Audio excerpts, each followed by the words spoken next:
You know, I look back at some of those raps and it was like, stop thinking you're making it, son. I'm breaking it. It was trash. But somehow we knew. But let's get into this episode. And on this What's Popping section, look at me sounding all proper. You know what I mean? Come with it. We are going to be talking about, yes, Jay-Z. Jay-Z is now inducted into the Rock and Roll Hall of Fame. Wow. He was qualified off of his first year. First year. But 25 years since. I'm not sure when it's supposed to air, but of course, you know, people pulled out their phones and got some of this acceptance speech. And he shouted out somebody that I want to talk a little bit about, but I also want to talk a little bit about the acceptance speech. Yeah. So let's just get right into it. Go to Tata and be like, yo, I'm the best. I'm telling you, I'm the greatest. Well, one of the greatest. I don't want no problems, LL. One of the greatest. And I'll go to Tata, yo, I'm the greatest. And Tata will be like, yeah, young, you are the greatest.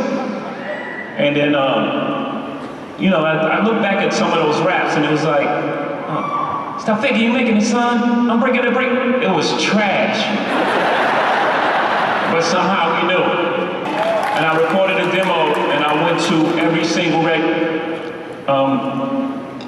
record company and you know what they said, right? That's trash.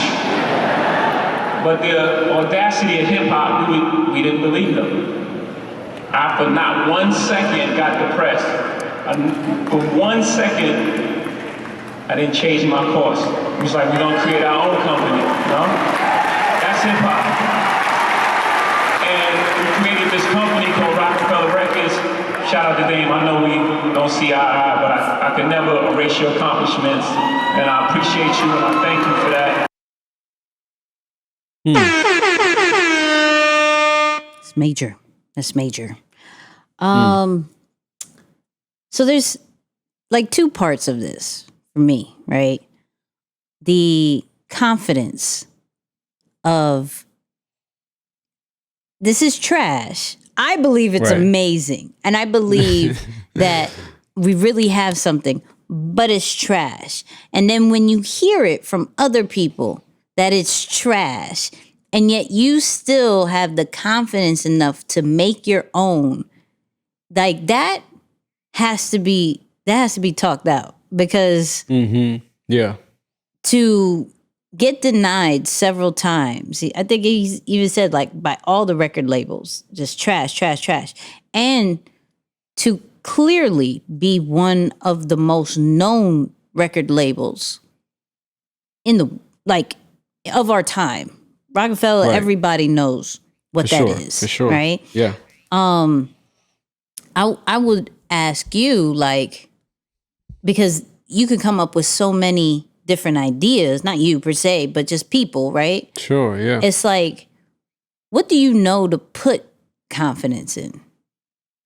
Like, how did he know that was it when he listened back? He's like, damn, that was trash. That was so bad. But we probably feel that way about all our early stuff. Oh, 100%. Yeah, last week. I'm looking at last week. Damn, last week was could be better this week. But it's like you look at that and I'm like, some people are like, how do I get that confidence? How do I know this one is it? Yeah. Yeah. Honestly, I can't think of anything else other than have a dream and be passionate about it. You know what I'm saying? Like, you're hearing one of the best artists of our era, of our generation, of an entire probably hip hop era. I mean, 25 years since that first album. And he's telling you that they weren't good when they started. So clearly you don't have to be good to start. But do you have a dream? Do you have a vision? Are you passionate about what you're doing? Right? Like I was reading the article that you sent with the full words or the thoughts that he shared during his speech. Yeah. And he's just talking about the KRS-Ones, the Big Daddy Kane, and those people that came before him that inspired his kind of, vision and saying, man, I want to be like those guys.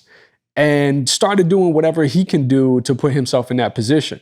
Now, when it didn't work out, he just became resourceful to finally start getting it to click. So I think of, when I listen to that, and to answer your question, I think of, man, is your dream like bright enough? Like, do you have a dream that's like ignited enough, that's deep enough, that can get you beyond those early stages of straight up when you suck, like when you trash, which is normal, which is like the natural progression of anything when it first starts. But are you passionate enough? Do you have a dream that's big enough that can carry you through those early stages where you can get innovative and say, you know what, that's not going to work. Okay, let me try this and let me try that and let me go to this person and go to that person and not lose, any steam. So yeah, Nix, I think the dream and the passion is all that I can think of that almost blindsided them to the fact that they weren't that good when he first started.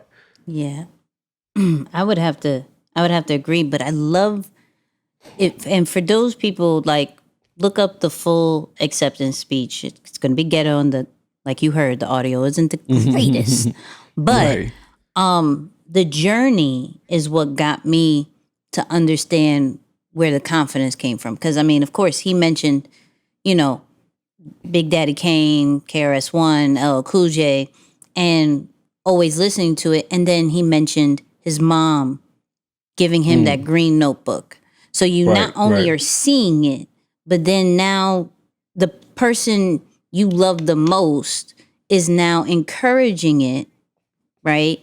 To then your best friend, Tata, was like, yeah, you are the greatest, right? Right. Let's do this. And it seems like environment, we've spoken about this, but environment is so valuable when it comes to from just an idea to then that pure confidence of I can do this. And though you may not think it, I'm seeing it around. I'm seeing it happen. My mother believes in me. My best friend believes in me.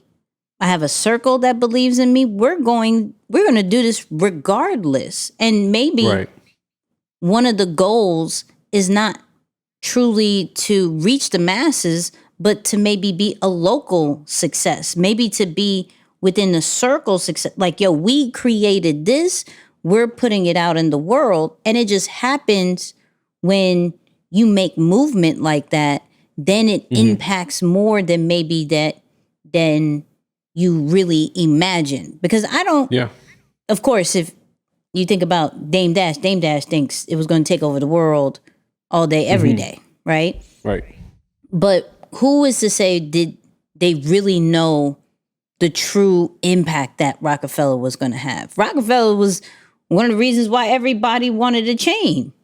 You know what I mean? Like, everybody wanted the rock chain. If you part of New York, somehow, some way, you low key wish you were part of Roc-A-Fella, just a little bit, right? So it's pretty cool to see that the journey is one of those things where it can help build confidence. Do you have the right environment?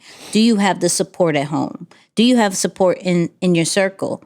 And if not, how do you recreate it somehow, some way to allow it to have the success it's supposed to have, right? Yeah, So I love that you said that on the back end too. Yep.